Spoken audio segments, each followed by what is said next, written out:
Hey everybody, so I'm back for another video. I decided that I'm going to do a Doppelbock today.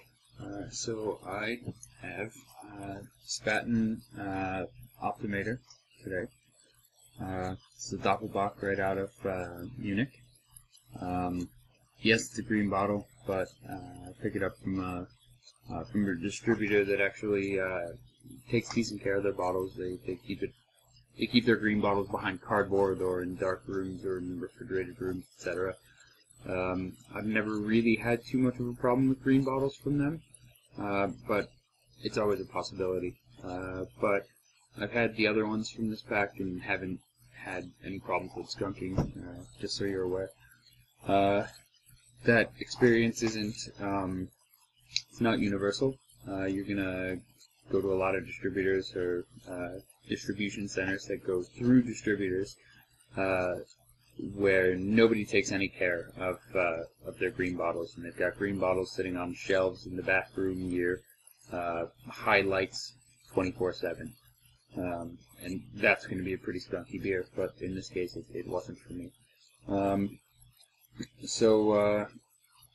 Yeah, Spaten Optimator. I'm just going to give it a pour. Now, like I said, this is a Doppelbock. So Doppelbock is going to be a little bit higher of gravity and therefore a little higher alcohol content than traditional Bock. It's usually going to be right around the same level of bitterness, but because it's a higher level of gravity. Get some more pointers. Now, where's my pint? One moment. There we go. Move my pint glass. So because it's a higher gravity, it's going to have a higher level of sweetness, and that higher level of sweetness, when paired with the same amount of hops from a Doppelbock, is going to be perceived as sweeter and less hoppy, but it's really not less hoppy. So, standard finger foam. Nothing special, nothing way over the top. It is sticking around though, which is impressive. Most Doppelbocks don't. Doppelbocks tend to have very little of a head, in my experience.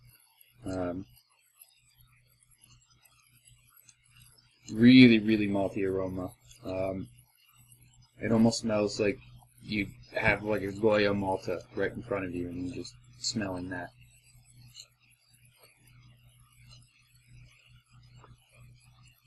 A little more hop aroma than a Goya Malta though.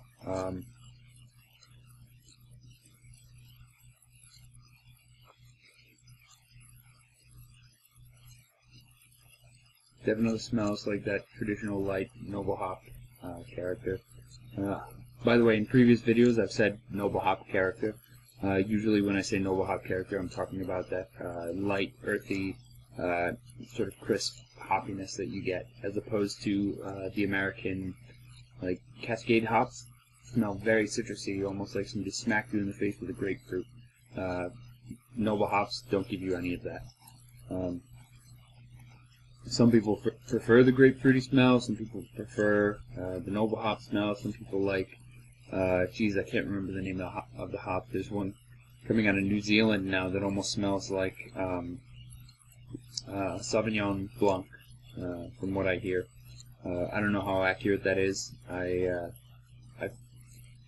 don't know that I've had a beer with that particular hop, and if I did, I don't know that I knew what that hop was before I had tried the beer, and I don't know that I was even looking for it. I love Doppelbocks, I really do. This isn't as caramely as a Doppelbock generally is. You get more hop aroma than you normally would for a Doppelbock. If you don't like Doppelbocks, based on the smell, I would say that this might be a different way to try to get into them. If you're coming from the IPA perspective, this isn't... Jumping right from IPA to the type of Doppelbock that I like is like jumping from Kool-Aid to Malta. It's two completely different areas. They don't translate very well. But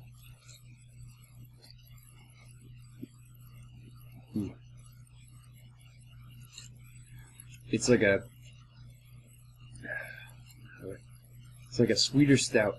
A little bit heavier of a mouthfeel than a lot of stouts I've had. A lot of stouts I've had can be a little too slippery feeling, like they're completely dry. This one's definitely got it's definitely got some residual sweetness. There's a little bit more astringency to this than there is in a normal Doppelbock, or at least than the Doppelbocks that I've taken the time to drink, and I've had a number of them.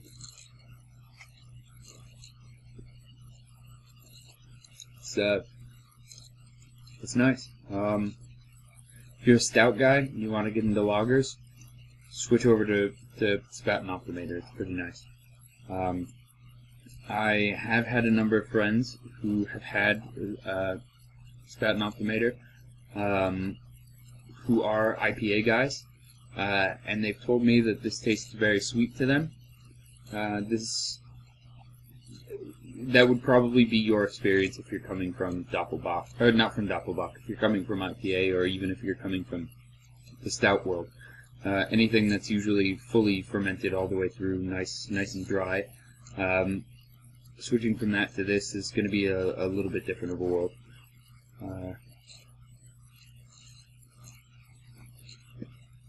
Really nice beer. I would buy it again, hands down.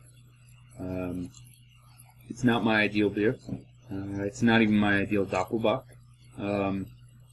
But it's a nice beer. It really is.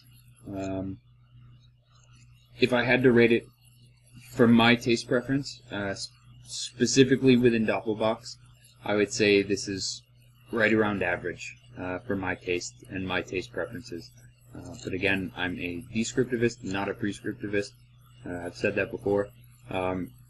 My tastes don't translate to yours, your tastes don't translate to mine, and my tastes aren't better than yours, and yours aren't better than mine. We all have instances in which we like certain beers and in which we hate certain beers. None of those reasons are any more or less valid than any other. The hillbilly who likes to sit down and chug Natty Daddy all day, he's just as valid in liking his beer as some craft beer drinker who's got his nose in a snifter all day. There's no legitimacy either way. They both like their beer. That's fine. But to me, this is average for a Doppelbock. That being said, this has traveled all the way from Munich to the United States. Any beer that travels from Munich to the United States and is still good is probably a hell of a lot better at the Brauhaus. Yeah, thanks for watching. I'll be doing a couple more German beers coming up. Again, I really like my German beers. I'm not too big of a fan of the IPA craze. I've got a stout coming up sometime soon. So look out for my videos. So, thanks. Bye.